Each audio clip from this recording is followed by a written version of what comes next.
here's Bolt Food app, and yeah, so you can just tap get and then double click to install. So these are local restaurants at your door. Bolt app is quite popular for renting bicycles, for renting scooters, and all of that. And so you can order your favorite dishes to your doorstep with the Bolt Food Delivery app as well. So they are doing similar thing as Uber. So of course with Uber you can order taxis.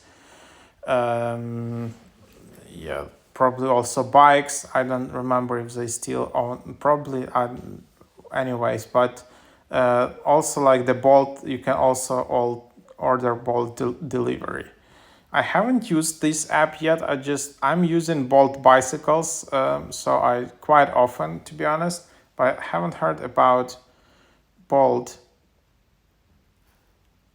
food. So all right, so it's not yet there.